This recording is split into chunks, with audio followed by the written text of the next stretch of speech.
Use பண்ணுற case வந்து உடனே உடனே காலியாகுது. உங்களோட ஃப்ளேம் வந்து பார்த்திங்கன்னா, அந்த கேஸ் ஃப்ளேம் வந்து சரியாக எரிய மாட்டுதுன்னா, கண்டிப்பாக இந்த வீடியோ யூஸ்ஃபுல்லாக இருக்கும். ஸ்கிப் பண்ணாமல் பாருங்கள்.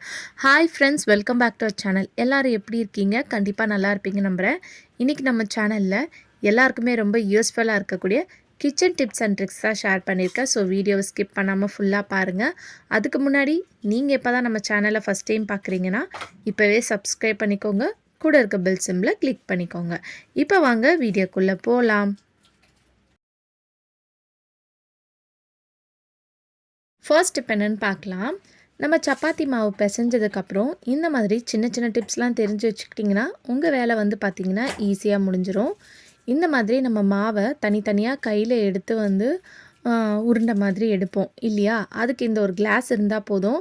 நான் ஒரு கையில் வீடியோ எடுத்துகிட்டே காட்டுறதுனால உங்களுக்கு கஷ்டமாக இருக்கிற மாதிரி இருக்குது.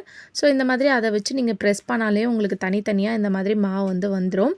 அதே மாதிரி அந்த மாவு வந்து நல்லா இந்த மாதிரி ரவுண்டாக பால்ஸ் மாதிரி நம்ம பண்ணுறதுக்கு கையில் பண்ணுவோம் இல்லையா? அதுக்கு பதிலாக அந்த கிளாஸை வந்து இப்படி வச்சுட்டு இந்த மாதிரி ரொட்டேட் பண்ணாலே போதும். உங்களுக்கு அழகாக வந்து பார்த்திங்கன்னா உங்களுக்கு அது இந்த மாதிரி பால்ஸ் மாதிரி ரவுண்டாக உங்களுக்கு வந்துடும். அதுக்கப்புறம் நீங்கள் வந்து அதை திரட்டி வந்து பார்த்திங்கன்னா எடுத்துக்கலாம்.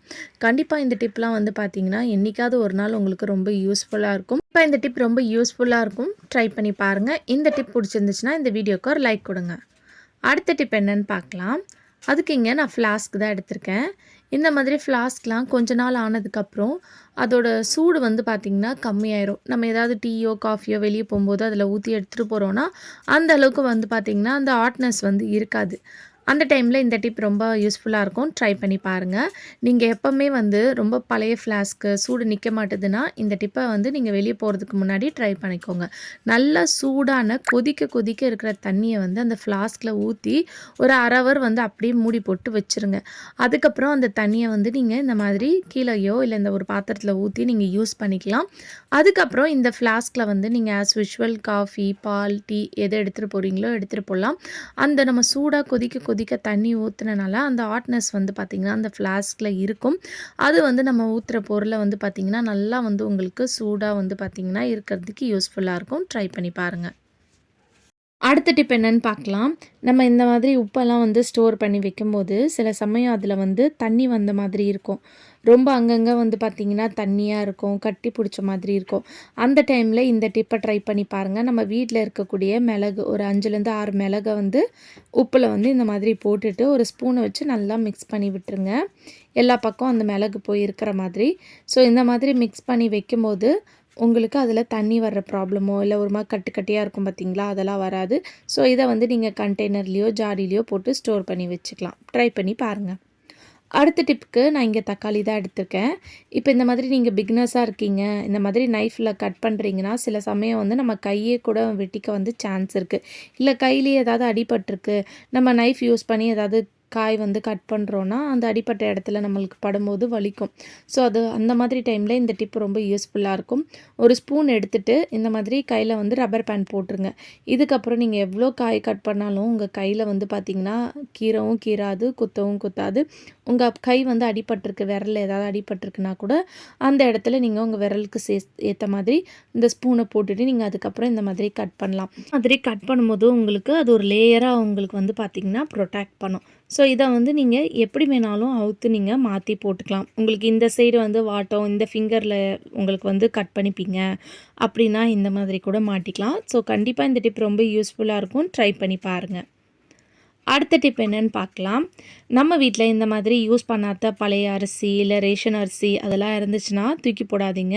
அதை வந்து இந்த மாதிரி ஒரு அகலமான பாத்திரத்துலேயோ பவுல்லையோ வந்து போட்டுக்கோங்க. போட்டுட்டு இப்போ நம்ம முட்டைலாம் வந்து ஸ்டோர் பண்ணி வைக்கிறோம் அப்படின்னா அது ரொம்ப நாள் வரைக்கும் கெட்டு போகாமல் இருக்கணும்னு நினச்சிங்கன்னா இந்த மாதிரி அரிசி மேலே வச்சு விட்டிங்கன்னா உங்களுக்கு கெட்டு போகாது. அது மட்டும் இல்லாமல் நம்ம முட்டையை அப்படியே கவுண்டர் டாப்பில் வைக்கும் போது அது உடையக்கூட சான்ஸ் இருக்குது. இந்த மாதிரி வைக்கும் போது உங்களுக்கு அது ரொம்பவே வந்து பார்த்திங்கன்னா சேஃபாக இருக்கும், உடையாது. ஸோ இந்த மாதிரி ஒரு பவுலில் வந்து பழைய அரிசி இருந்துச்சுன்னா போட்டுட்டு அதுக்கு மேலே நீங்கள் யூஸ் பண்ணுற முட்டையை வந்து வச்சுக்கலாம். கண்டிப்பாக ட்ரை பண்ணி பாருங்கள். அடுத்த டிப் என்னன்னு பார்த்தீங்கன்னா, நம்ம கேஸ் பர்னரில் வந்து டெய்லி வந்து நம்ம சமைக்கும் போது ஏதாவது பால், டீ ஏதாவது பொங்கிருச்சுன்னா உள்ளே வந்து பார்த்திங்கன்னா போய் அடைச்சிரும். அதனால நம்ம கேஸ் வந்து பற்ற வைக்கும்போது வந்து பார்த்திங்கன்னா உங்களுக்கு வந்து சில சமயம் எரியக்கூட செய்யாது. அப்படியே எரிஞ்சாலும் அதோட ஃப்ளேம் வந்து பார்த்திங்கன்னா, இந்த மாதிரி ரொம்ப ஒரு ஆரஞ்சு கலரில் ரொம்ப புகையா வரும். இதனால உங்களுக்கு கேஸும் வந்து பார்த்திங்கன்னா சீக்கிரம் காலியாகும். நீங்கள் வைக்கிற பாத்திரமும் வந்து பார்த்திங்கன்னா கறிலாம் பிடிக்க சான்ஸ் இருக்குது. ஸோ உங்களுக்கு வந்து கேஸ் சீக்கிரம் காலியாகுதுன்னா அதுக்கு காரணம் இதுவும் கூட இருக்கலாம். ஸோ உங்கள் பர்னரை வந்து நீங்கள் க்ளீன் பண்ணுறது ரொம்ப முக்கியம். நம்ம வந்து கேஸ் ஸ்டவ் மட்டும் க்ளீன் பண்ணுறது மட்டும் இல்லாமல் மந்த்லி ஒன்ஸ் அது இந்த பர்னரையும் வந்து நீங்கள் க்ளீன் பண்ணிக்கோங்க. இப்போ ஒரு பாத்திரத்தில் கொஞ்சமாக சுடு தண்ணி ஊற்றி எடுத்துக்கோங்க. இப்போ இந்த பர்னரில் கோல்கேட் பேஸ்ட் எடுத்து இந்த மாதிரி சுற்றி ஃபுல்லாக இந்த மாதிரி அப்ளை பண்ணி ஒரு கோட்டிங் மாதிரி பண்ணி விட்டுக்கோங்க. ஸோ இதை அப்ளை பண்ணதுக்கப்புறம் நம்ம பாத்திரத்தில் சுடு தண்ணி போட்டு வச்சுருக்கோம் இல்லையா, அதில் வந்து இந்த பர்னரை வந்து நீங்கள் இந்த மாதிரி போட்டுருங்க. இப்போ இது போட்டதுக்கப்புறம் இது கூட வந்து ஈனோ தான் நான் எடுத்திருக்கேன். இப்போ இந்த ஈனோ வந்து கட் பண்ணி இதில் வந்து நம்ம சேர்த்துக்கலாம். இந்த மாதிரி பண்ணும்போது உங்களுக்கு கேஸ் ஃப்ளேம் வந்து பார்த்திங்கன்னா நல்லா எரியும். உங்களுக்கு நல்ல டிஃப்ரென்ஸ் தெரியும். ஸோ இந்த பவுடரை வந்து இதில் சேர்த்துக்கிறேன். சேர்த்துட்டு இதை வந்து நீங்கள் நைட்டே கூட நீங்கள் ஊற வச்சுக்கலாம். நைட்டு ஊற வச்சுட்டு நீங்கள் அடுத்த நாள் காலையில் எடுத்து பண்ணிங்கன்னா உங்களுக்கு அதில் இருக்கக்கூடிய அடப்பும் போகும், பர்னரோட கலரும் வந்து பார்த்திங்கன்னா சேஞ்ச் ஆகும். நான் வந்து ஒரு 20 நிமிஷம் மட்டுமே இதை வந்து நான் வச்சுருக்கேன். 20 நிமிஷம் ஊற வச்சதுக்கப்புறம் அந்த தண்ணியோட கலர் பார்த்தா உங்களுக்கு தெரியும் எந்த அளவுக்கு சேஞ்ச் ஆகிருக்குன்னு. பர்னரும் வந்து பாருங்கள், பார்க்கும்போதே உங்களுக்கு அதோட கலர் வந்து டிஃப்ரென்ஸ் தெரியும். ஃபஸ்ட்டு எப்படி இருந்தது, இப்போ எப்படி இருக்குன்னு. நீங்கள் இன்னும் வந்து அதை ஒரு 2 ஹவர்ஸ் இல்லை நைட் ஃபுல்லாக நீங்கள் ஊற வச்சிங்கன்னா அந்த பர்னர் நம்ம வாங்கும்போது எந்த அளவுக்கு புதுசாக இருக்குமோ அது மாதிரி வந்து பார்த்திங்கன்னா உங்களுக்கு சேஞ்ச் ஆயிரும். நான் வந்து இந்த கேஸ் அடப்பெல்லாம் வந்து போகணும், நல்ல ஃப்ளேம் எரியணுன்றதுக்காக மட்டும்தான் நான் வந்து இதை க்ளீன் பண்ணுறேன். ஸோ அதனால் நான் ஒரு 20 நிமிஷம் மட்டும்தான் ஊற வைப்பேன். உங்களுக்கு பர்னரோட கலரும் சேஞ்ச் ஆகணும்னு நினச்சிங்கன்னா நீங்கள் ஒரு மினிமம் ஒரு 2 ஹவர்ஸாவது நீங்கள் ஊற வச்சுக்கோங்க. இப்போ டூத் ப்ரஷ்ஷை வச்சு நல்லா அதை வந்து தேய்ச்சி விட்டு ஸ்க்ரப் பண்ணதுக்கப்புறம் நார்மல் தண்ணி ஊற்றி வாஷ் பண்ணிடுங்க. இப்படி வாஷ் பண்ணதுக்கப்புறம் வந்து பார்த்திங்கன்னா உங்களுக்கு இந்த ஹோல்ஸில் இருக்கக்கூடிய எல்லா அடப்பும் வந்து பார்த்திங்கன்னா உங்களுக்கு க்ளீனாக ரிமூவ் பண்ணி கொடுத்துரும். இதுக்கப்புறம் ஒரு டவலை வச்சு நீங்கள் தொடச்சிட்டு நீங்கள் யூஸ் பண்ணலாம். இப்போ நான் இந்த ஒரு பர்னருக்கு மட்டும்தான் செஞ்சுருக்கேன், க்ளீன் பண்ணியிருக்கேன். ஸோ பார்க்கும்போது உங்களுக்கு அந்த கலரே டிஃப்ரென்ஸ் உங்களுக்கு நல்லா தெரியும். அந்த குட்டி குட்டியாக ஹோல்ஸ் வருது இல்லையா, அந்த இடத்துலலாம் வந்து பார்த்திங்கன்னா உங்களுக்கு கலர் வந்து நல்லா சேஞ்ச் ஆகிருக்கிறது உங்களுக்கு தெரியும். இந்த பர்னர் வந்து பாருங்கள், இதுக்கும் எப்படி ஒரு டிஃப்ரென்ஸ் இருக்குதுன்னு பார்க்கும்போதே உங்களுக்கு தெரியும். ஒரு மாதிரி அந்த பர்னரில் கறி படிஞ்ச மாதிரி இருக்கும். இந்த பர்னரில் வந்து பார்த்திங்கன்னா அந்த ப்ராப்ளம்லாம் எதுவுமே உங்களுக்கு இருக்காது. இப்போ வந்து நான் இதை உங்களுக்கு பற்ற வச்சு காட்டுறேன். நல்ல டிஃப்ரென்ஸ் வந்து பார்த்திங்கன்னா உங்களுக்கு தெரியும்.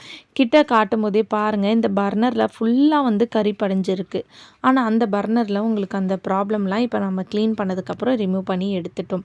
இந்த மாதிரி பண்ணும்போது உங்களுக்கு கேஸும் வந்து பார்த்திங்கன்னா வேஸ்ட் ஆகாது, பாத்திரத்துலேயும் வந்து பார்த்திங்கன்னா கறி பிடிக்காது. ஸோ இந்த கலர் வந்து பாருங்கள் எந்த அளவுக்கு நல்லா கிளியராக வந்து ப்ளூ கலரில் எரியுது இந்த ஃப்ளேமுன்னு சொல்லிட்டு. ஸோ இந்த மாதிரி பண்ணும்போது உங்கள் கேஸும் வந்து மிச்சமாகும், உங்கள் வேலையும் வந்து பார்த்திங்கன்னா நீங்கள் ஈஸியாக முடிச்சிடலாம். இதை வந்து நான் காட்டுறேன் பாருங்கள், ஒரு மாதிரி ஆரஞ்சு கலரில் எரியுது.